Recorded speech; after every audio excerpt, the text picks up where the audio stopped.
सारी दुनिया है लॉकडाउन में, कोरोना है सबका रोना। डरने वाली बात नहीं है, सावधानी हमको रखनी है। 1 मीटर की दूरी से ही बात है हम सबको करनी है। बच्चों आओ पढ़ो सभी, कोरोना से डरो नहीं। बच्चों आओ पढ़ो सभी, कोरोना से डरो नहीं। पढ़ना लिखना है सबको, आगे बढ़ना है सबको।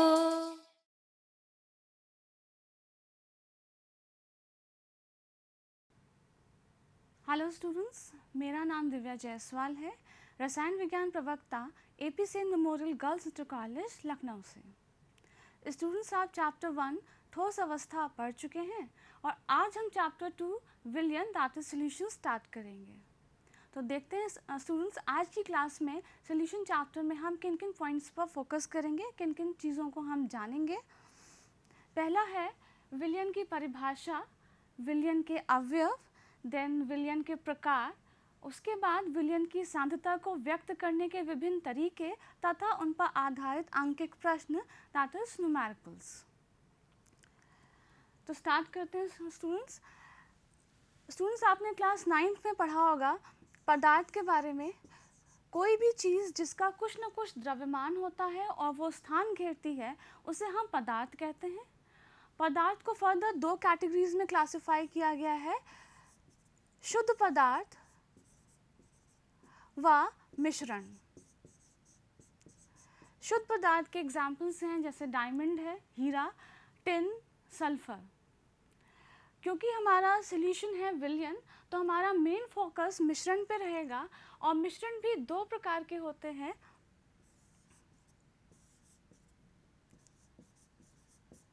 समांगी मिश्रण व विषमांगी मिश्रण।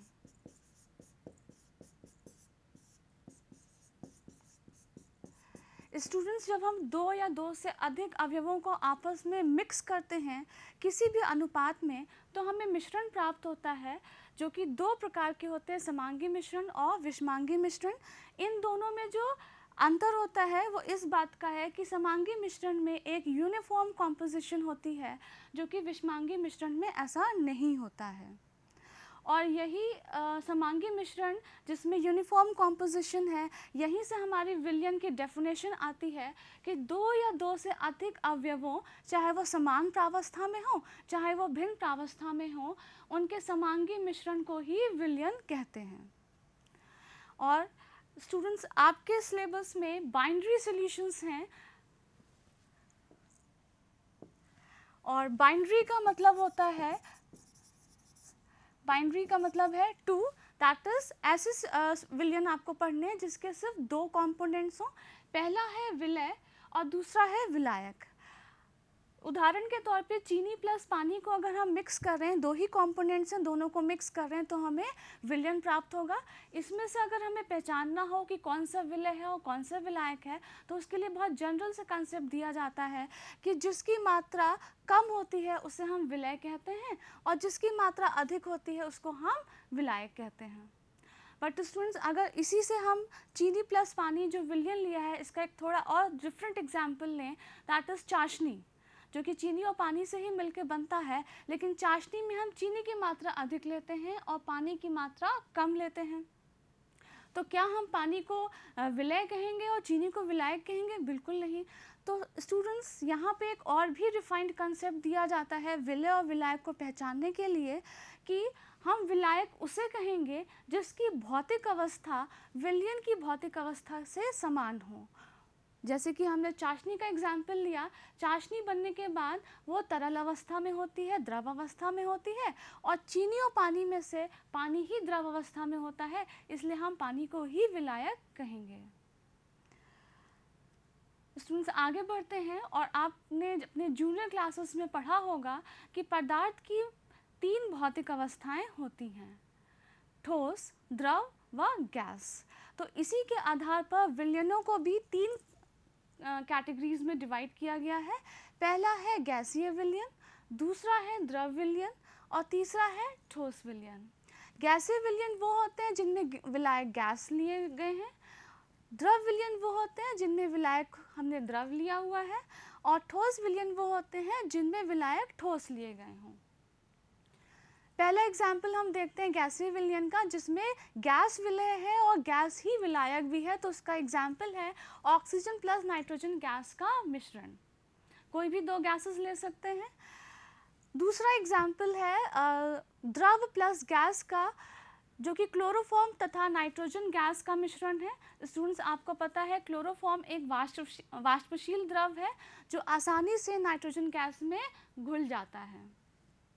दूसरा विलयन है ठोस प्लस गैस विलयन का एग्जाम्पल यहाँ पे लेंगे तो कपूर तथा नाइट्रोजन गैस का मिक्सचर। आपको स्टूडेंट्स पता होगा कि कपूर जो है ऊर्ध्वपातन का उदाहरण है, दैट इज़ ये सब्लाइम करता है, डायरेक्टली सॉलिड स्टेट से गैस स्टेट में जाता है। इसीलिए जब ये गैस स्टेट में जाएगा तो आसानी से ये नाइट्रोजन गैस के साथ मिक्स होकर होमोजीनियस सॉल्यूशन यानी कि समांगी विलयन बनाएगा। नेक्स्ट है स्टूडेंट्स द्रव विलयन। इसमें गैस प्लस द्रव का उदाहरण अगर लेंगे तो जल में घुली हुई ऑक्सीजन, ये वही ऑक्सीजन है जो जलीय जीव जंतु जिसके द्वारा सांस लेते हैं, तो ये भी आपका पढ़ा हुआ है।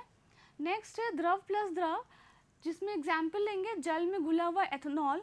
कोई भी मिसेबल लिक्विड जो आसानी से जल में घुल सकता है आप उसको ले सकते हैं, बट अघुलनशील द्रव नहीं लेंगे। दूसरा है ठोस प्लस द्रव का एग्जाम्पल, जल में घुला हुआ ग्लूकोज। ग्लूकोज के स्थान पे आप सुक्रोज भी ले सकते हैं या नमक ले सकते हैं। नेक्स्ट इज ठोस विलयन, जो कि गैस प्लस ठोस का एग्जाम्पल अगर हम लेंगे तो हाइड्रोजन का पैलेडियम में विलयन। स्टूडेंट्स, क्लास 11th में आप रिडॉक्स चैप्टर में स्टैंडर्ड हाइड्रोजन इलेक्ट्रोड पढ़ चुके हैं। वहाँ पर हाइड्रोजन के साथ प्लैटिनम लिया गया था जो कि इनर्ट इलेक्ट्रोड है। ये वही चीज़, वही कॉम्पोजिशन यहाँ पे यूज़ किया गया है। आप प्लैटिनम की जगह पैलेडियम लिख सकते हैं। तो ये SHE का ही कॉम्पोजिशन यहाँ पे दिया गया है। नेक्स्ट है द्रव प्लस ठोस का एग्जाम्पल लेंगे तो पारे का सोडियम के साथ अमलगम। स्टूडेंट्स, पारा एक धातु है जो कि द्रव अवस्था में पाया जाता है कमरे के ताप पर। उसमें अगर आप किसी धातु को आप मिक्स करेंगे, जो कि सोडियम अगर आपने मिक्स किया है तो इस विलयन को हम अमलगम कहेंगे, तो इसको सोडियम अमलगम कहेंगे। अगर इसमें जिंक मिलाया है तो वो जिंक अमलगम कहलाएगा। तो आप कोई भी धातु ले सकते हैं, सोडियम के स्थान पर जिंक भी ले सकते हैं। ठोस प्लस ठोस का एग्जाम्पल लेंगे तो तांबे का सोने में मिश्रण। ये भी आपकी डे टू डे लाइफ से आपको पता होगा कि 24 कैरेट गोल्ड शुद्ध गोल्ड होता है, और अगर गोल्ड में कुछ परसेंटेज तांबा मिला दिया जाए तो फिर उसको हम 22 कैरेट गोल्ड या 18 कैरेट गोल्ड बोलते हैं। स्टूडेंट्स, अब हम सांद्रता के बारे में पढ़ेंगे। तो स्टूडेंट्स, जब हम सांद्रता की बात करते हैं तो इसका मतलब होता है कि कितना हमने विलयन की मात्रा ली है और उसमें हमने किसी अवयव को कितना घोला हुआ है। और जब हम न्यूमेरिकल्स करेंगे तो स्टूडेंट्स, हम विलय को जब भी लिखेंगे तो B से लिखेंगे या 2 से लिखेंगे, और जब हमें विलायक लेना होगा तो हम उसको A से रिप्रेजेंट करेंगे या फिर 1 से रिप्रेजेंट करेंगे। तो सांद्रता को एक्सप्रेस करने के विभिन्न तरीके हैं, जिसमें से पहला हम प्रतिशत देखेंगे। तो इसके भी 3 पार्ट्स हैं। पहला है द्रव्यमान प्रतिशत, जिसको अगर हम कहेंगे तो किसी भी अवयव का द्रव्यमान प्रतिशत अगर हमें निकालना है तो उस अवयव का उस विलयन में जितना भी द्रव्यमान है उसको ऊपर लिखेंगे, अपॉन विलयन का कुल द्रव्यमान हम नीचे लिखेंगे, और क्योंकि प्रतिशत निकाल रहे हैं तो इंटू 100 करेंगे। अगर इसको न्यूमेरिकली लिखना है तो हम लिख सकते हैं कि WB परसेंटेज निकालना है तो WB दैट इज विलय का द्रव्यमान हम ऊपर रख रहे हैं, अपॉन विलयन का कुल द्रव्यमान that is WA plus WB into 100। इसी तरह अगर हमें आयतन प्रतिशत निकालना है तो आयतन प्रतिशत में भी किसी एक अवयव का आयतन ऊपर रखेंगे, अपॉन विलयन का कुल आयतन नीचे रखेंगे, और प्रतिशत है तो इंटू 100 करेंगे। अगर इसको हमें वॉल्यूम परसेंटेज विलय का निकालना है तो हम विलय का वॉल्यूम ऊपर रखेंगे, अपॉन विलयन का कुल वॉल्यूम नीचे रखेंगे और प्रतिशत है तो इंटू 100 करेंगे। सिमिलरली यहाँ पे द्रव्यमान आयतन प्रतिशत लेंगे, इसमें जिस विलय का भार हम ऊपर रखेंगे और विलयन का हम आयतन लेंगे, इसीलिए इसको मास बाय वॉल्यूम परसेंटेज कहा गया है। तो विलय का द्रव्यमान ऊपर रखा और वॉल्यूम जो है सॉल्यूशन का वो नीचे रखेंगे, इंटू 100 करेंगे तो ये परसेंटेज आ जाएगा। तो स्टूडेंट्स आगे बढ़ते हैं, इसी पे बेस्ड एक न्यूमेरिकल भी प्रैक्टिस करते हैं कि कैसे प्रतिशत कैलकुलेट किया जाता है। क्वेश्चन है, यदि 22 grams benzene 122 grams carbon tetrachloride में घुली हो तो बेंजीन एवं कार्बन टेट्राक्लोराइड का द्रव्यमान प्रतिशत की गणना कीजिए। तो हम WB निकालते हैं, दैट इज़ हम बेंजीन का द्रव्यमान प्रतिशत निकाल रहे हैं। तो इसके लिए बेंजीन का मास दिया है 22 ग्राम्स अपॉन विलयन का कुल द्रव्यमान दैट इज़ 22 प्लस 122, तो इसका आंसर आएगा 22 अपॉन 144, और क्योंकि परसेंटेज निकाल रहे हैं तो इंटू 100 करेंगे तो इसका आंसर आएगा लगभग 15.27%। अब अगर हमें CCl4 का द्रव्यमान प्रतिशत निकालना है दैट इज़ WA%, तो इसके लिए हम क्या करेंगे स्टूडेंट्स, जब हम परसेंटेज की बात करते हैं तो दैट इज़ हम आउट ऑफ 100 की बात करते हैं, और बाइनरी सॉल्यूशंस हैं दैट इज़ 2 ही कंपोनेंट्स हैं। तो अगर एक कंपोनेंट का हमने परसेंटेज निकाल लिया है, दूसरे के लिए सिंपली आपको करना है कि 100 में से 1 का माइनस कर देना है, तो हमारा आंसर आ जाएगा 84.73%। तो स्टूडेंट्स नेक्स्ट कंसंट्रेशन टर्म हम स्टार्ट करेंगे, पार्ट्स पर मिलियन, और इसको शॉर्ट में ppm भी कहते हैं।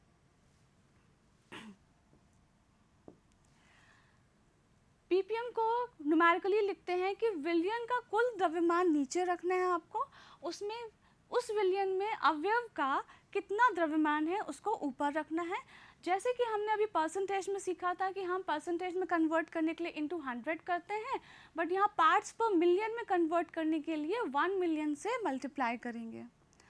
स्टूडेंट्स ये यूनिट हम तब यूज़ करते हैं जब हमारे पास बहुत ही ह्यूज अमाउंट में कोई सॉल्यूशन हो और उसमें किसी कंपोनेंट का आपको अगर द्रव्यमान बताना है, सांद्रता बतानी है, तो वो बहुत ही सूक्ष्म अमाउंट में वहाँ पे उपस्थित हो।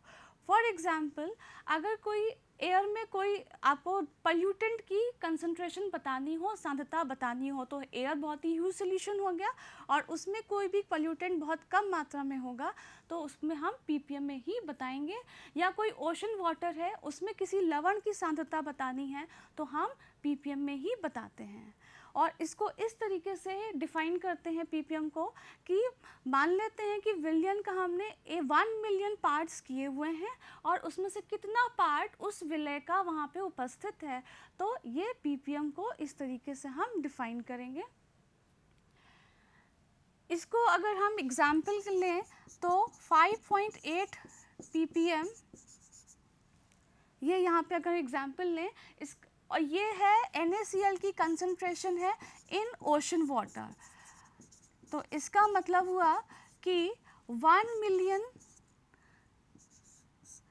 मिलियन ग्राम्स जो है वो ओशन वाटर है, समुद्र जल है, और उसमें 5.8 ग्राम्स NaCl वहाँ पे उपस्थित है। तो स्टूडेंट्स आगे बढ़ते हैं, नेक्स्ट कंसंट्रेशन टर्म सीखते हैं। नेक्स्ट है मोल अंश, जिसको मोल प्रभाज्य भी कहा जाता है, और मोल फ्रैक्शन इंग्लिश में कहेंगे, x से डिनोट करते हैं। और इसका अगर हमें न्यूमेरिकली देखना है तो किसी भी अवयव का मोल अंश निकालना है तो उस अवयव के मोलों की संख्या अपॉन विलयन में उपस्थित सभी अवयवों के कुल मोलों की संख्या को नीचे रखना है। तो देखते हैं न्यूमेरिकली कैसे रखेंगे। अगर हम यहाँ पे XB हम निकालें, दैट इज सोल्यूट का मोल फ्रैक्शन निकाल रहे हैं, तो number of moles of solute ऊपर रखेंगे upon number of moles of the solution नीचे रखेंगे। अगर हमें सॉल्वेंट का मोल फ्रैक्शन निकालना है तो XA, तो number of moles of solvent ऊपर रखेंगे upon total number of moles नीचे रखेंगे।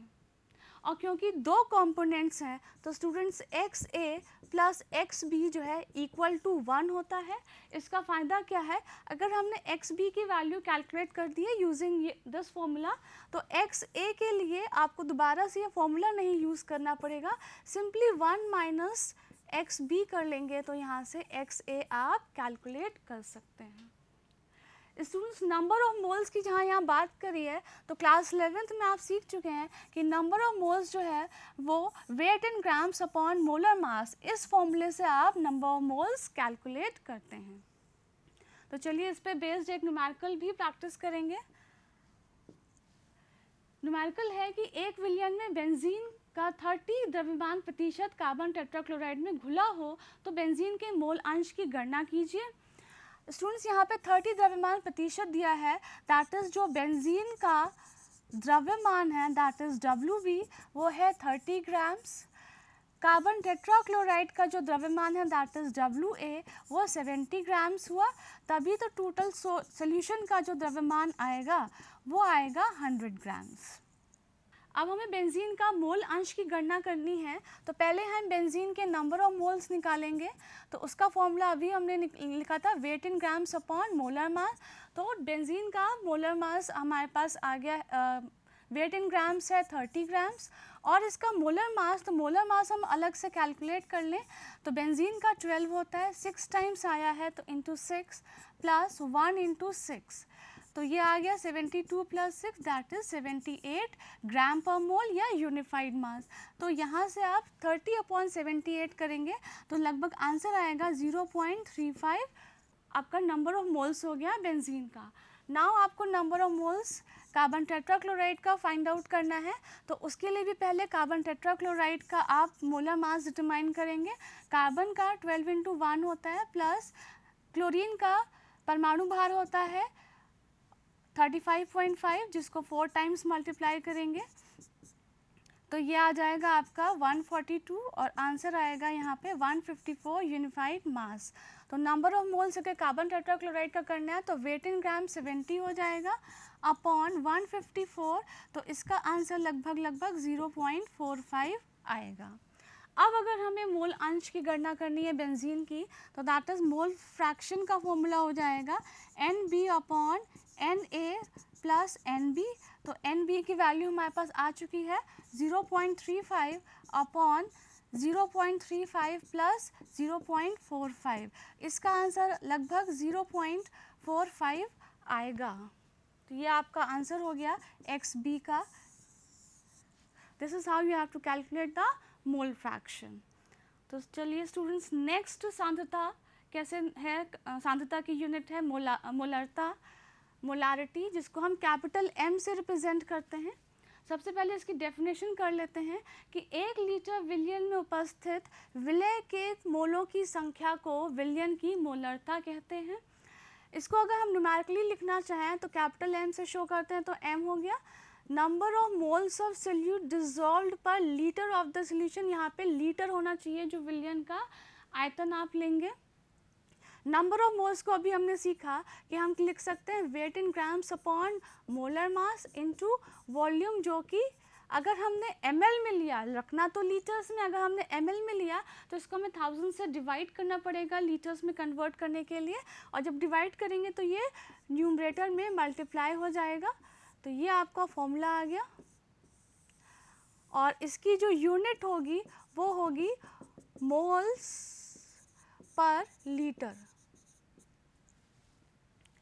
और स्टूडेंट्स, क्योंकि यहाँ पे हमने वॉल्यूम की बात करी है, आयतन की बात करी है, आयतन तापमान से प्रभावित होते हैं, इसलिए ये भी जो मोलारिटी वाली जो यूनिट है, ये कंसंट्रेशन टर्म तापमान से प्रभावित होती है, इट इज़ टेम्परेचर डिपेंडेंट। तो इस पे भी बेस्ड एक न्यूमेरिकल प्रैक्टिस करते हैं कि उस विलियन की मोलरता की गणना कीजिए जिसमें 5 ग्राम NaOH 450 ml विलियन में घुला हुआ हो। तो पहले तो हम फॉर्मूला लिखेंगे, जैसे कि M is equal to WB upon MB into volume, जो कि ml में होगा तो 1000 से डिवाइड करेंगे, वो न्यूमरेटर में जाएगा। WB की वैल्यू आपको दी गई है 5 ग्राम्स अपॉन NaOH का मोलर मास रखना है, NaOH का मोलर मास 40 होता है, तो 40 रखा। वॉल्यूम जो दिया है ml में वो 450 दिया हुआ है और ऊपर 1000 से मल्टीप्लाई करेंगे तो आपका आंसर जो है यहाँ पे आएगा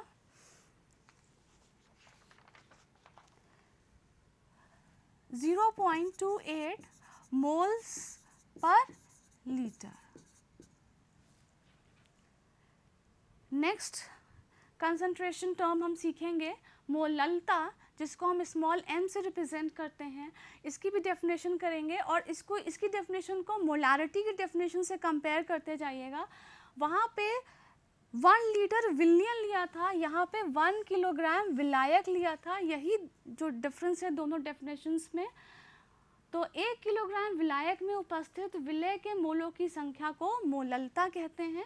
अगर इसको न्यूमेरिकली लिखा जाए तो small m is equal to number of moles of solute dissolved पर kg ऑफ द सॉल्वेंट। अगर हमें किलोग्राम को ग्राम्स में कन्वर्ट करना हो, नंबर ऑफ मोल्स को हम लिख सकते हैं WB अपॉन MB, और WA अगर आपको ग्राम्स में दिया गया है तो इसको 1000 में इसको किलोग्राम में कन्वर्ट करने के लिए 1000 से डिवाइड करेंगे, जो कि न्यूमरेटर में जाएगा। तो ये हमारा फॉर्मूला आ गया और इसकी जो यूनिट होती है वो होती है मोल्स पर केजी। और क्योंकि आप देख रहे हैं यहाँ पे सब जो टर्म्स यूज़ किए गए हैं सबके सब द्रव्यमान हैं, इसीलिए टेम्परेचर पर आधारित नहीं है, टेम्परेचर से अफेक्टेड नहीं होती है। और इसीलिए अगर कोई टेम्परेचर बेस्ड एक्सपेरिमेंट करने हमें लैब में तो हम मोलल विलियन प्रेफर करते हैं रादर दैन मोलर विलियन। ठीक है, तो इन विलियन को ही हम यूज़ करते हैं एक्सपेरिमेंट में। नेक्स्ट हम इस पर एक न्यूमेरिकल भी प्रैक्टिस कर लेंगे कि 2.5 ग्राम्स एसिटिक एसिड के 75 ग्राम बेंजीन में विलियन की मोललता की गणना कीजिए। तो फॉर्मूला हम फिर से लिख सकते हैं कि m is equal to WB upon MB into WA grams में है तो ऊपर न्यूमरेटर में 1000 से मल्टीप्लाई करेंगे। WB हमें दिया हुआ है 2.5 grams upon MB molar mass, acetic acid का मोलर मास 60 यूनिफाइड मास होता है तो ये 60 रखेंगे। WA जो है वो 75 ग्राम्स सॉल्वेंट जो है बेंजीन का दिया गया है तो 75, और यहाँ पे क्योंकि ग्राम्स है तो 1000 से मल्टीप्लाई करेंगे न्यूमरेटर में। इसको सॉल्व करेंगे तो आंसर आपका आएगा 0.55 moles per kg। So this is how आप मोलालिटी भी कैलकुलेट कर सकते हैं। तो आज हमने स्टूडेंट्स क्या क्या पढ़ा, विलियन की डेफिनेशन पढ़ी, फिर देखा कि विलियन के कौन कौन से अवयव होते हैं। 2 अवयव होते हैं, विलय और विलायक। फिर हमने देखा कि विलियन के क्या क्या प्रकार हैं, और फिर उसके बाद हमने विलियन की सांद्रता को व्यक्त करने के क्या क्या तरीके हो सकते हैं, और सभी पर हमने एक एक न्यूमेरिकल भी प्रैक्टिस किया। तो आज का गृह कार्य देखते हैं कि क्या है। प्रश्न 1, तापमान आधारित प्रयोगों में मोलल विलियन प्रयुक्त किए जाते हैं क्यों? ये हमने आज के क्लास में डिस्कस किया हुआ है। और प्रश्न 2 करेंगे, 20% वेट बाय वेट जलीय KI का घनत्व 1.202 ग्राम पर ml हो तो KI विलियन की मोलरता मोल अंश की गणना कीजिए। दैट इज एक ही क्वेश्चन में आपके 3 यूनिट्स कवर हो जाएंगे, तो इसको ज़रूर प्रैक्टिस करिएगा। स्टूडेंट्स नेक्स्ट क्लास में हम आगे का पढ़ेंगे, जिसमें हम सॉल्बिलिटी के बारे में पढ़ेंगे और सॉल्बिलिटी को कौन कौन से कारक प्रभावित करते हैं उनके बारे में पढ़ेंगे। हेनरीज लॉ, राउल्ट्स लॉ और आइडियल और नॉन आइडियल सॉल्यूशंस भी पढ़ेंगे। सो स्टूडेंट्स आज की क्लास यहीं पे ख़त्म होती है, और इससे आज की क्लास से रिलेटेड अगर कुछ भी आपको अभ्यास प्रश्न या पाठ्य सामग्री देखनी हो तो आपको उसके लिए दीक्षा ऐप डाउनलोड करना पड़ेगा, जो मानव संसाधन विकास मंत्रालय भारत द्वारा बनाई गई है ये ऐप। और इस ऐप को डाउनलोड करने के लिए आप गूगल प्ले स्टोर या iOS से इसको डाउनलोड कर सकते हैं। इस वीडियो को आप YouTube पे भी देख सकते हैं, तो उसके लिए आपको एक चैनल सब्सक्राइब करना पड़ेगा, उत्तर प्रदेश माध्यमिक शिक्षा विभाग। इस चैनल को सब्सक्राइब करिए, वीडियो वहाँ देख सकते हैं। और साथ ही साथ जो भी आपके डाउट्स हैं वो आपके व्हाट्सएप क्लासेस में आपके कंसर्न टीचर्स से भी डिस्कस कर सकते हैं। Thank you students.